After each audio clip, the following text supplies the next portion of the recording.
मोहम्मद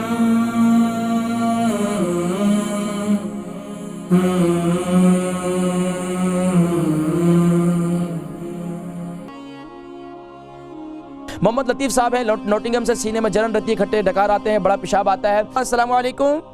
वालेकुम सलाम। जी माशाल्लाह, कौन और कहाँ से? मेरे बुजुर्ग। मैं मोहम्मद लतीफ़ बोल रहा हूँ नोटिंगम से। जी माशाल्लाह, मोहम्मद लतीफ़ साहिब नोटिंगम से, फरमाइए। मुझे बहुत ज़्यादा, एक तो अंदर जो है ना सीने में बहुत जलन होती है। अच्छा। और दूसरा जो है ना वो खट्टे डकार वैसे आते रहते हैं। और एक जो बड़ा पेशाब है ना, ये तकरीबन मुझे दिन में कितनी बार आता है। अच्छा, बार बार आता है? लोग कहते हैं कभी, लेकिन मैं कहता हूँ मैं तो तंग भर जाता हूँ इससे। अच्छा, ये बताइए कि ये जो आपकी उम्र कितनी है इस वक्त? मेरी 67। 67। अच्छा, वजन कितना है? 11 स्टोन। 11 स्टोन। दिन में कितनी दफ़ा खाना खाते हैं आप? दिन में दो मरतबा खाता हूँ, कभी कभी एक दफा खाता हूँ। भूख भी नहीं लगती। भूख भी नहीं लगती आपको? आपने अपने पेट के कोई एक्सरे वगैरह, अल्ट्रासाउंड वगैरह कुछ करवाया?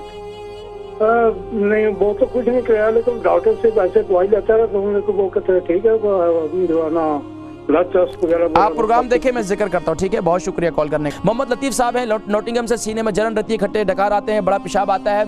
तो देखिए जी, ये बहुत ज़्यादा आता है। अब इसमें मैदे की ख़राबी है, पेट की ख़राबी है। तो अब उसके लिए क्या करें, आप इंजीर का इस्तेमाल करें। इंजीर को जो है आप रात को सोते वक्त जो है इसको गीला कर लें, सुबह उठकर उसका पानी भी पी लें और इसको इंजीर को भी खा लें। तो इससे क्या होगा, आपका मैदा भी मजबूत होगा और आपके पेट का निज़ाम भी दुरुस्त होगा।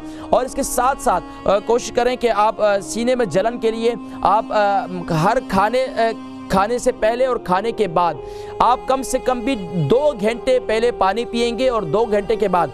जिनको भी सीने में जलन रहती है उसकी अक्सर वजह ये होती है, हम पहले कोल्ड ड्रिंक रखते हैं, उसके बाद जो है खाना खाते हैं। तो इधर पानी पी रहे हैं और इधर नवाला खा रहे हैं, उधर पानी पी रहे हैं। तो एक तो ये काम इसको बिल्कुल छोड़ दें। दूसरा, बड़ा पेशाब जो बार बार आता है, इंशाल्लाह ये इंजीर के इस्तेमाल से इंशाल्लाह ये कंट्रोल हो जाएगा।